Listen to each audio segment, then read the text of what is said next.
Hi, and welcome to another episode of Hustle and Pro. I'm your host, Kelly Walker. Today we are doing an FC Dallas episode. So in November, I brought you a behind the scenes of Media Day of the Texas Legends. Last year, before baseball season, we did a Rough Riders team preview, and now I'm going to show you some behind the scenes for FC Dallas. Tonight we are at Cocktails and Cleats, which is an FC Dallas Foundation event, but I'm able to come as media and pull a couple player interviews and also team owner interviews. So that's fun. Being part of the media covering this team also means Zoom press conferences and all kinds of different things. So I'm going to give you a taste of a few of those things in this episode. Let's jump in. Let's see what players we can grab. First up, we have Jesus Ferreira. He plays forward for FC Dallas. He's one of our homegrown players. He also plays for the U.S. men's national team. Here we go.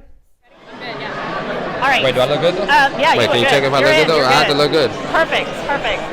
All right, so do you feel like you even got much of a break? I feel like you have been out there nonstop in our eye. Did you get an off season enough that you wanted? Yeah, I mean, I think that for me, it's always about playing soccer, so the shorter the off season is, the better. I want to get going, but I did get a little break there. Got to travel with my friends, travel with my teammates, and so I got a good break, and I was just all over the place. What's changing going into this season? You had a big season last year. I feel like breakthrough stuff with national teams. So what is changing for you personally as you go into this next season? No, I think for me it's just focusing on what I can improve from last season. There's a lot of things that I can improve. I'm always trying to push myself to be the best player that I can be. And obviously last season I changed a few things, and my plan for this season is changing a few things. And so just focusing on myself first and making sure that I'm in a good state, a good mind to be able to start the season strong. And now I'm realizing that it's not all about scoring goals. It's about how I'm playing and what I can bring to the team. And I'm excited that my teammates, my coaches, the coaching staff, and the owners know what I'm capable of doing and believe in me and trust me, and that they can give me time to be able to adapt and get to my rhythm. Yeah, so you said you are realizing you don't have to be just the goal scorer. Does that mean that's not your primary role? Like you're going to be different on the field at all doing that? Or how do you see that playing out? I think that it's mainly more of if I don't score in a game, I don't have to put myself down or kill myself just because I'm not scoring. I'm a 9 that comes down and builds out and helps in the build out and can get into the box and score goals and assist. And so my goal right now is to focus on having good games, making sure that my touch is right, that I'm giving the best version of myself to my teammates and the team that can help us win. And so for me, it's just focusing on just having a good game. My 1 and 2, which is my first touch, second touch, my runs, making sure that I'm available for my teammates, and then I know that the goals will come. What game on the schedule are you most looking forward to? That's a hard one. I think every game it's important for us, and every game it's one that we want to go to. But obviously, Austin is always a game that we want to go out there and do great things. And so it's always exciting to go out there and play in their stadium. Great stadium, great fans, and so that's one of the games. And I know we played them 3 times this year, so hopefully one of them we can come out with a victory and do a good role. Yeah, awesome. Thanks, Jesus. All right, next up, we're going to hear from Paul Arriola, who is also a forward for FC Dallas and plays for the U.S. men's national team. Here's Paul. First of all, anything exciting happened to you on the off season this year? Yeah, I got married. Congratulations. Thank you. It was definitely my highlight. Yes. Really excited for this new chapter. Yeah.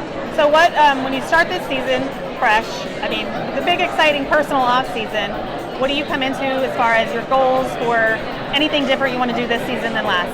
Yeah, I just want to be better than last year. I had a career year last year, but it kind of doesn't really mean too much if I can't build on that. So definitely individually, my goals are to be better than I was last year, and obviously collectively is to win a championship. Right? There's multiple ways to win a trophy. There's multiple trophies at stake, and so for us, I think the only way that we can really be successful in a sport is by winning trophies, and that's what we're going to try and do. What are some specific things, though?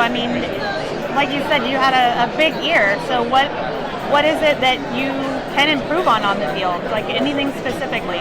Yeah, I still think there's a few chances looking back at last year that I would have made a little bit differently. Some easier passes to make for assists. I had a few goals that were called offsides. I think just to be in double digits assists and goals this year is really important for me. Obviously, it was great being an MLS All-Star.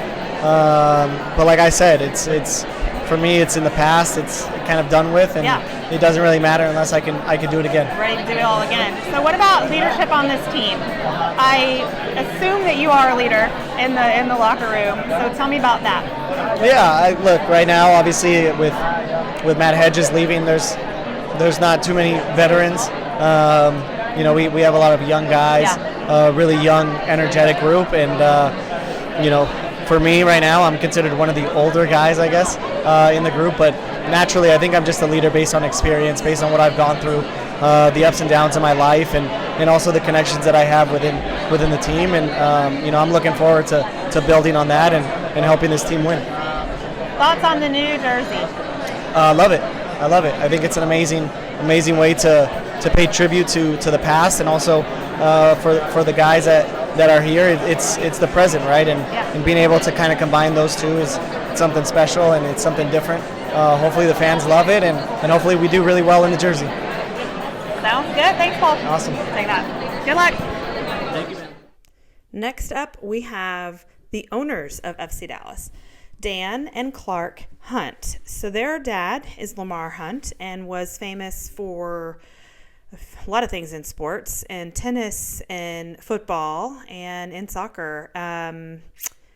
So the first interview you'll hear here is Dan, and I talked to Dan in a group media setting, and I asked him a question about the off-season player trades and movement.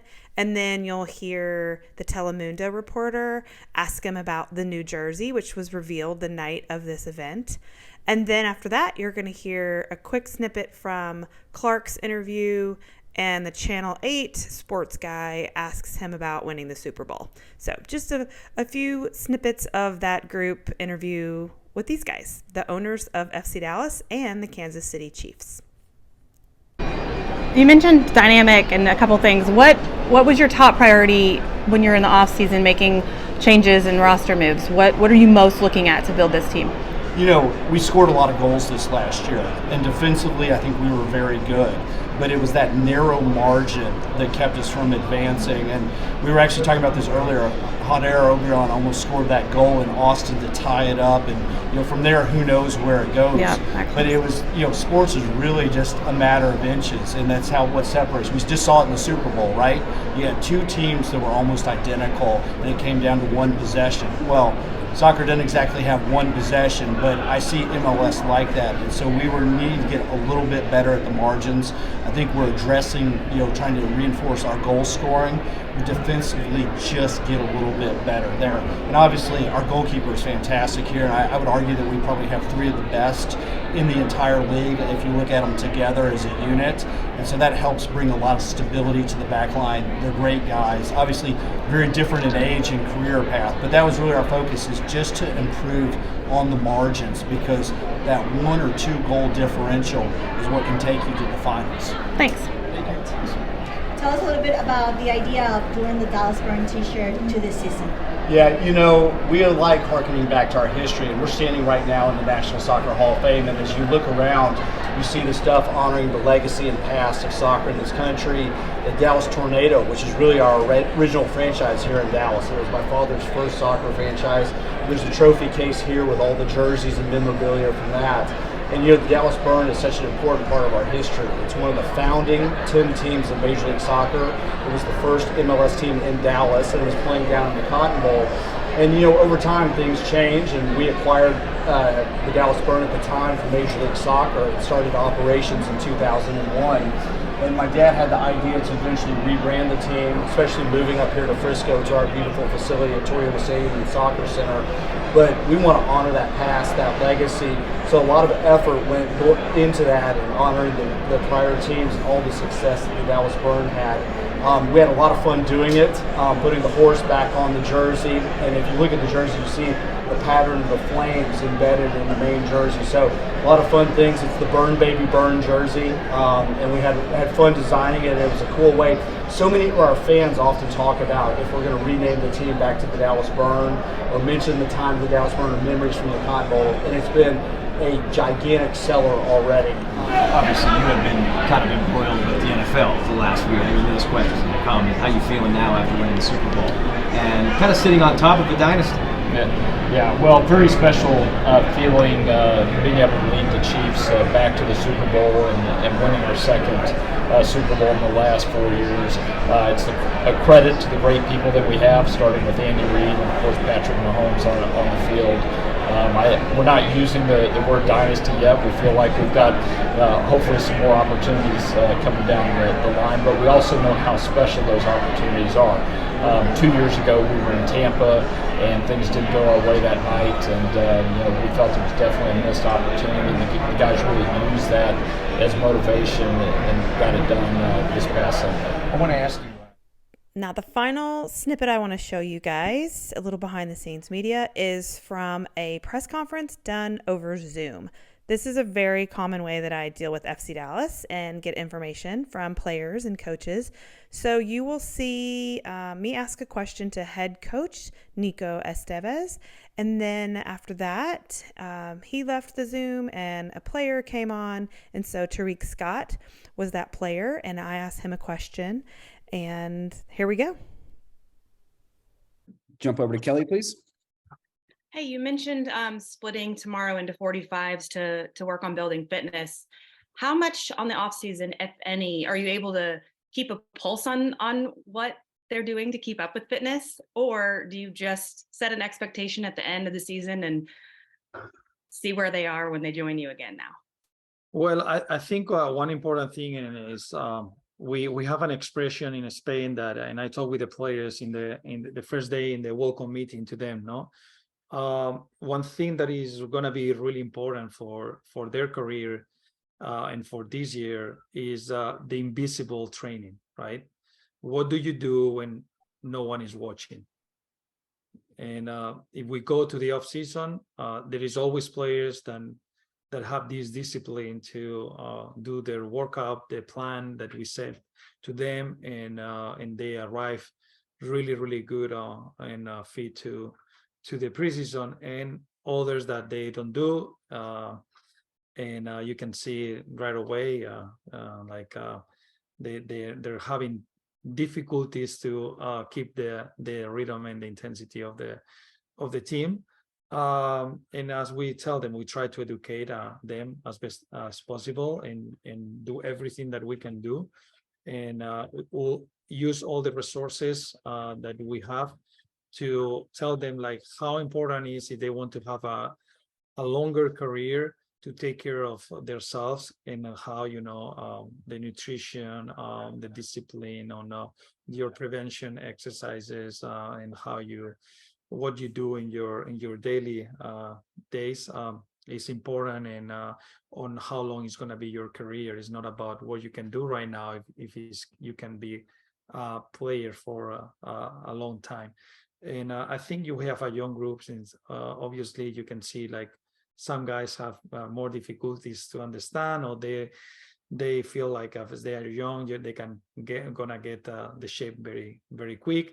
But they have to know is that when they're getting older, this is not gonna be the same. They need to have these habits and discipline that will help them to, continue doing every single day. But so far, and like last year, I think the players that did their job arrived really good. They're doing a really good job, and the players that have more difficulties to deal with that, they have the good mentality to, okay, I have to hang in there and keep at the level. Thanks. Thank you, Kelly. Hello, Tariq. Thank you for joining us.